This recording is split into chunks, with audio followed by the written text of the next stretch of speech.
किसान भाइयों नमस्कार। देखो, मैंने अब से कम 4 दिन पहले वीडियो बनाई थी। आज 10 तारीख है। मैं अपने खेत में टिलर निकालने आया और मैंने इसकी 1 फरवरी को रोटरी निकलवाई थी।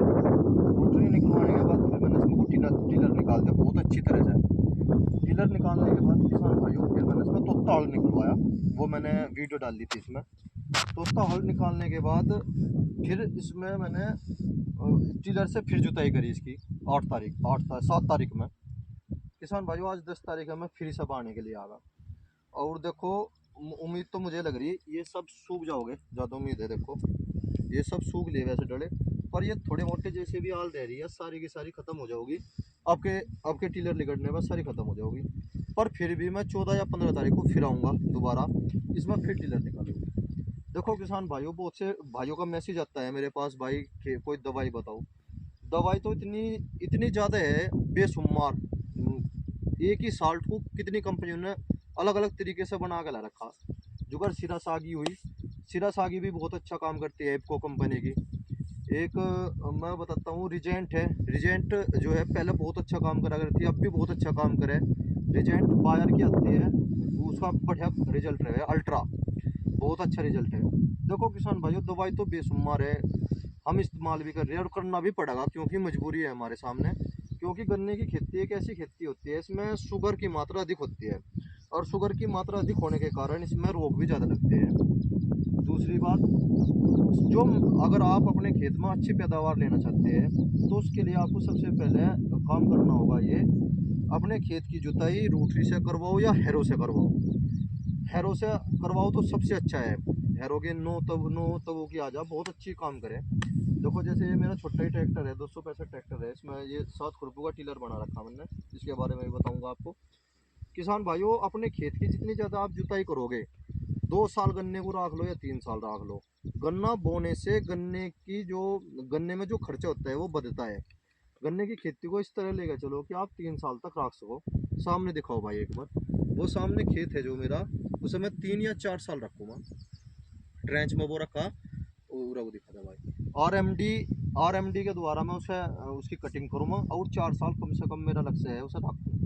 दूसरी बात, किसान भाइयों, अपने खेत की जितनी हो सके जुताई करो, वही दवाई है। सबसे बड़ी दवाई यह है, हमारे बुजुर्गों से पूछ कर देखो, खेत में रोग तो शुरू से ही लगते आए, पर पहले बहुत कम लगा करते थे। उसका कारण क्या था? हाँ, हर घर में बैल होते थे, बैल का जोड़ा होता था और एक हड़ी होता, जो किसान होता था वो अपने खेत में वो बहुत ज़्यादा हड़ निकालता था और खेत में नरमाई बनी रहती थी। शायद आपके भी याद हो, आज से 20-25 साल पहले जब मैं छोटा सा था, मैं अपनी बताता हूँ, डड़ों पे अगर हमने ऐसे पैर रख दिया, जैसे ये डड़ा है और ऐसे पैर रख दिया तो झुंडी है वैसे, डड़ा दिखाओ, ये डड़ा है, इस पर अगर हमने पैर रख दिया तो एकदम से ये फूट जाता था। और अब जब हमने यूरिया का इस्तेमाल करके, डीएपी का प्रयोग करके, थोड़ा सा ज़मीन में हार्डनेस आली, कार्बन की मात्रा भी कम होली बहुत ज़्यादा। थोड़ी थोड़ी छोटी छोटी बातें हैं ये, इसको नोटिस करो। ये गन्ना बोने की कोई जल्दी नहीं है। अब भी 15-20 दिन ऐसे है किसान के पास, 1 महीना भी कह लो, जो सुक्के की खेती करते, सुकरट का गन्ना बोलते हैं, उनके लिए तो 1 महीना है। किसान भाइयों, मैं अब से कम 7-8 दिन बाद गन्ने की बुआई का कार्य शुरू कर दूंगा, क्योंकि अब के मौसम में तापमान बहुत गर्म है और वैज्ञानिक भी बता रहे मौसम में आपका गर्माहट बना रहा होगा। दूसरी बात, किसान भाइयों, जिन क्षेत्रों में सूखे का गन्ना हो जाता है उनके बारे में बताना चाहता हूँ। जैसे 0118 गन्ना वैरायटी है, बहुत से किसान इसे पड़े करके बोते हैं। जर्मिनेशन इसका रहता है ज़्यादा से ज़्यादा 30, 35, 40, 50% मुश्किल से जाता है। वैसे यह वैरायटी जो है 0118 गन्ना वैरायटी पड़ेगी नहीं है, यह है सूखेगी। अपने खेत को गन्ने की बुआई करो, रोसड़ी ज़मीन है तो, अगर अगर रोसड़ी ज़मीन है, दोमट मिट्टी है, तो पहले आप ब्रीक मिट्टी करके, बिल्कुल ब्रीक बहान करके फिर गन्ने की बुआई करो और हल्की हल्की सी मिट्टी उसके ऊपर डाल के, पेंडे डालने के बाद हल्की हल्की मिट्टी डाल दो, फिर पानी दे दो। देखो किसान भाइयों, ये छोटी सी बात होती है, 0118 का अच्छा जमा हुआ होगा। 0238 जो है इसे पड़ेगा बो दो, इसका जब भी अच्छा जर्मिनेशन आता है, 35 का भी अच्छा आता है। पर ये ना पानी की एकदम, जो जितनी भी गन्ने की वैरायटी है, वे अब जब गन्ना अनुसंधान ने जो है, एक तो अर्ली की दी है, गेहूं के बाद बुआई ना करो 0118 की, और एक सूखे में बोने की कोशिश करो, उसमें जर्मिनेशन अच्छा आता है। मिट्टी बहुत हल्की करो, बहुत ही हल्की। पानी जो है कम से कम 15 दिन के गैप से फेर दे दो, जल्दी पानी देने की कोशिश ना करिए। दवाई में फेंके बोने की जितनी हो सके दवाई में फेंके जब हो। एक दूसरा किसान भाइयों, मैं एक छोटी सी बात बताना चाहता हूँ, मैं काफ़ी दिनों से बता रहा था। एक लंबी फाड़ी का आता है, बहुत ही सिजलर बोलते हैं उसको, और वो धरती के चीरता चला जाओ। ये अगर कोई किसान भाई, अगर किसी किसान भाई के पास वो उपलब्ध हो जा तो सबसे बेस्ट है। और वो भी जमीन को सारी को खोल देगा। आप देखते होगे जब हम पहले पानी देते थे खेत में, हमने पानी दिया और 2 घंटे बाद ही पानी जो है जमीन के अंदर चला जाता था। अब जब हम खेत में पानी देते हैं तो हमारा खेत में पानी ऐसा कैसे रुका रहता है। किसान भाइयों, उसका मेन कारण क्या है? उसका मेन कारण ये है, हमारी जो निचली परत है वह बहुत ही सख्त होली। पानी रूटरी ने जो है उसे खराब कर दिया। रूटरी इसके सबसे ज़्यादा जिम्मेदार है, क्योंकि गन्ने की जो जड़ें होती है वो कम से कम 8-10 इंच, और फिर जैसे जैसे समय बढ़ता चला जाता है, आप देखते होगे 1-1.5 फीट गहरी तक जाती है। जब गहराई जाएगी तो उसे कम से कम ग्रोथ के लिए, विकास के लिए, उसे कम से कम ज़मीन का हार्ड अगर वह होगी, सख्त होगी, तो उसका ग्रोथ नहीं कर पाएगी। और फिर किसान कहेंगे कि भाई, हम एक छोटी सी बात बताना चाहता हूँ, बातों बात याद आ गई। हमारे यहाँ पे एक किसान परिवार है, उसके हमारे यहाँ पे तो सबका कीड़ा लगा है 0238 में। उसके खेत बहुत ताकतवर हुए, बड़े अच्छे स्वस्थ हुए। हमने उससे पूछा भाई क्या बात है, कहना भाई जो दवाई आप डालते हो वही हम डालते हैं। फिर मैंने अगले साल भी करा, मैंने पड़ोसी से पूछा, उन्होंने बताया भाई ये दवाई नहीं बताते, ये तो अगर घर से दवाई भी लाते हैं तो पेप्सी की शीशी में लाते हैं, ये किसानों से चोरी करते हैं, बताते नहीं बिल्कुल भी। मगा भाई ऐसा तो हो नहीं सकता, ऐसी दवाई कौन सी है? कहना इनके परिवार का एक सदस्य है और वो ही इसमें कंपनी में काम करे, और वो शीशी पेप्सी की खाली बोतल होती है उसमें घाल के दे दे। तो किसान भाई, उसका मेन कारण ये नहीं था कि वो पेप्सी में दवाई आ रही थी, मेन कारण ये था उनकी जो ज़मीन थी वो पथेर में चली गई थी, भट्टे में। और भट्टे में जाने के बाद नीचे जो है नवी मिट्टी आ गई थी। फिर उन्होंने उस पर रूटरी चलवाई, हैरो चलाई, और तो ताड़ चलवाया, और फिर उन्होंने गन्ना बोया। गन्ने की जड़ों को जो थी बिल्कुल स्वस्थ ज़मीन मिली। जब बिल्कुल स्वस्थ ज़मीन मिली तो पैदावार भी अच्छी हुई। हाँ, पैदावार अच्छी हुई। तो अब जब 6 साल हो लिए, 6 साल बाद अब जब मैं देख रहा था, उनका भी खेत ऐसे ही है 80 का ही, और मेरा भी खेत 80-90 का ही है। जो और दूसरे किसान है हमारे यहाँ पे 70-80 का एक नॉर्मल खेत निकल जाता है सभी के पास। तो मैंने वहाँ पे देखा, तो अब जब उनका खेत भी खराब हो रहा था, कारण क्या है? 6 साल में उनकी ज़मीन में भी ये जो झुंडी होती है, जो हम काट नहीं पाते, ये जो झुंडी होती है इनमें रोग होते हैं जी, देखो इनमें रोग होते हैं। उनके खेत में भी इसी प्रकार सफ़ेद गिडार हुआ, वो सफ़ेद सत्ता है वो इतना मोटा मोटा, उनकी ज़मीन के अंदर भी कीड़ा आ गया और उससे रोग लगना शुरू हुआ। सबसे ज़्यादा जो रोग लगता है किसान भाइयों, वो ज़मीन के अंदर से लगना शुरू हो जाता है। पर्यावरण जो वातावरण होता है उसमें जो लगता है, उसका तो हम ट्रीटमेंट कर लेते हैं स्प्रे के द्वारा, पर ज़मीन के अंदर हम कैसे करेंगे? उसका भूमि शोधन सबसे अच्छा यही है, अपने खेत में अगर देसी खाद नहीं डाल सकते आप, गहरी से गहरी जुताई करो, जितनी हो सके इतनी ज़्यादा जुताई करो। जैसे अब जब मेरा इसमें खर्चा, मेरा सबसे ज़्यादा खर्चा जुताई में आता है। मैं अब से 4 दिन पहले भी आया, फिर तो ताड़ भी निकलवाया, उससे पहले टीलर निकल रहा, अब जब फिर निकल रहा हूँ, और एक बार फिर निकल लूँगा जब मेरे ट्रैक्टर के पीछे पीछे धूल नहीं उड़ने लगेगी। मेरा ट्रैक्टर देखो अब भी कोरा है बिल्कुल, इसका मतलब खेत में आल है। खेत में आल का प्रूफ यही है, जब तक मेरे ट्रैक्टर में धूल नहीं हटने की और मैं भी सारा धूल में नहीं होने का, जब मुझे जाकर संतुष्टि होगी, जब ये दोनों चीज़ हट जाओगी, मैं भी और मेरा ट्रैक्टर भी, टीलर भी, धूल में हट जाओगा। देखो किसान भाइयों, नरमाई बिल्कुल ना छोड़ो, क्योंकि 3 साल की फसल लेता हूँ मैं गन्ने की, ज़्यादा से ज़्यादा कोशिश करता हूँ 3 साल की। अगर एक साल, पहली साल 80-85 का निकलेगा, दूसरी साल 75-80 का निकलेगा, इनमें से कोई भी, और तीसरी साल अगर 70-75 का निकलता है तो किसान को अच्छा औसत आ जाता है। बार बार गन्ने की बुआई करने में किसान का बहुत ज़्यादा खर्चा है, 3 साल तो कम से भी कम रखो। देखो किसान भाइयों, वो सामने आप मेरे खेत देख रहे होगे, वो वहाँ पे मेड़ लग रही है, वो गेहूँ की बुआई है, कर लो, गेहूं की बुआई है।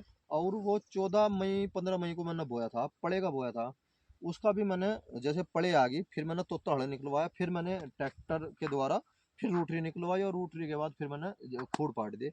उस टाइम पे इस 265 ट्रैक्टर पे भी खूड पटका नहीं दे रहे थे। मैंने अपना लेजर जो है 27-28 इंच पर बांध रखा, आपको तो कुछ कम कर दिया, वो 26 इंच पर कर दिया मैंने।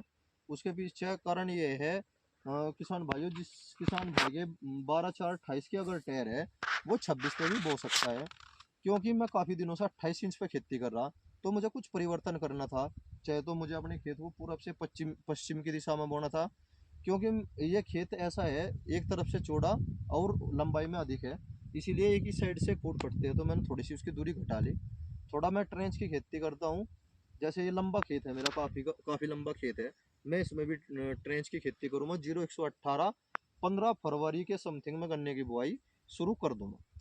एक किसान भाइयों, कभी भी मील की तरफ से ये संदेश आ सकता है कि 0238 का तो हम मुड्ढा मुड्ढा लेंगे, हम बोर्ड नहीं लेंगे। कभी भी आ सकता है, क्योंकि मील ने हमें केवल 0118 13235, यही तो वैरायटी ऐसी है। 13235 के मत तो ये है कि ये 55-60 निकलता है। 0118 70 पे ख़त्म हो जा, और 38 का ताल है, ये बेचारा 80 चला जा, 90 चला जा। वैसे 90 जाता नहीं, 80 पे ये आखिरी हो रही। कुछ किसान भाई है जिनसे मैंने मुलाकात करी, उनके जरूर 90-100 के खेत खड़े। किसान भाइयों वो तो 100 में तो 10 किसान के खेत अच्छे हो जा रहे, जो मेहनत करते हैं। उनकी मेहनत को हम मानते हैं, भाई उन्होंने मेहनत कर रखी और हमें टाइम दिया। मैं तो बस अपने किसान भाइयों को यही कहना चाहता हूँ, एक तो 15-0-23 हमारे यहाँ पे मत हो, ना ही उसका बीज खरीदने की कोशिश करियो, महंगा बीज देते हैं। कुछ दलाल लोग हैं, उनके बिल्कुल भी संपर्क में ना हो। 14-201 इसे भी बिल्कुल ना पाइयो। और थोड़ा जो का 98-014 बो सकते हैं, 2-4 बीघे अगर बोना चाहो। वैसे वो बीज भी थोड़ा सा पुराना होने के साथ साथ डेड हो गया, उसमें ड्रिलिंग भी कमी है और पैदावार भी अब जो इतनी नहीं होती जितनी पहले सोचते थे। बरी गन्ना पड़ लिया बहुत। केवल 2 ही बीज ऐसे हैं अब जो किसान के हित के है, 0238 और 118। कुल मिला के 0238 मील लेने का नहीं, इसीलिए 0118 की बुआई कर लो। अगर कल हो सकता है 2026 में, 27 में, 28 में एकदम से मील ये कह दे कि मैं 38 नहीं लूँगा, तो कहाँ जाओगे सारे के सारे। इसीलिए किसान भाइयों, हो सके तो आप इसकी बुआई करो 0118 की। इसमें रोग कम है, रोग कम होने के कारण अगर हम इसमें जो भी लागत देंगे वो इसको लगेगी। वजन भी मैंने आपको अपनी वीडियो में तोल के दिखाया था, 0118 में काफ़ी है, 38 से है कम। 38 का स्वस्थ गन्ना और 18 का भी स्वस्थ गन्ना। 18 में कम वजन है और 38 में ज़्यादा है। पर ऑप्शन के तौर पर अपने पास बीज सेविंग कर लो। कल कहाँ जाओगे फिर, अगर आपके पास बीज होगा तो कम से कम बो तो लोगे। फिर हड़बड़ाहट में कोई नहीं देता, सब अपनी अपनी पूर्ति करते हैं। इसीलिए 5-5 बीघे, 7-7 बीघे, 10-10 बीघे, जो जैसा भी किसान है अपने खेत में 20% 15% गन्ने की बुआई 18 की करो। मैं प्रमोट नहीं कर रहा किसी भी उसको, पर गन्ने की बुआई अगर करना चाहते हो 0118 वैरायटी सबसे उत्तम तो रहेगी। जो मैं बताना चाहता हूँ, थोड़ी सी और वीडियो लंबी हो सकती है। 0118 वैरायटी मैंने 28 इंच पर बोई थी, मुझे वो कामयाब नहीं लगी बिल्कुल भी, क्योंकि वो गिर जाती है। ट्रेंच में यह बहुत बढ़िया कामयाब है। इसे 40 इंच पर बोलो, 42 पर बोलो, 48 पर बोलो, या फिर डबल लाइन ट्रेंच कर लो। उसमें आपको एक लाभ रहा होगा, बीज तो ज़्यादा लगेगा, गन्ने की संख्या बढ़ जाओगी, पैदावार बढ़ेगी। डबल लाइन कर लो 12 इंच और बीच में 40 इंच और फिर 12 इंच, उससे फिर ट्रैक्टर से ही जुताई हो जा। थोड़ा सा इधर को आओ भाई, देखो जैसे ये मेरा ट्रैक्टर है इसमें मैंने, ये टीलर है मेरा, इसमें ये बीच वाला जो खुरपा होता है मैं इसे हटा देता हूँ। दिखाइयो भाई, इसे दिखाओ एक बार। ये जैसे ये खुरपा होता है, मैं इन्हें खोल देता हूँ, तो ढिल्ले भी हो रहे, इन्हें खोल देता हूँ, इसे हटा देता हूँ केले को, और फिर इसी से सारी बहती कर लूँ। बहुत ही कम खर्चे में बहती हो जा, फिर मिट्टी चढ़ा दूँ। किसान भाइयों, एक मैं मजदूर पे भी खुदवाना बिल्कुल बंद कर दूँगा, क्योंकि ऐसा होता है जैसे हमारा 5 बीघा खेत है और 5-7 मजदूर आ गए, उनमें से 3 आदमी तो खोदने वाले बढ़िया, और जो वे 4 आदमी होते हैं वे ऊपर ही ऊपर खुरपा मार के चल दे। दिखाता हूँ अभी,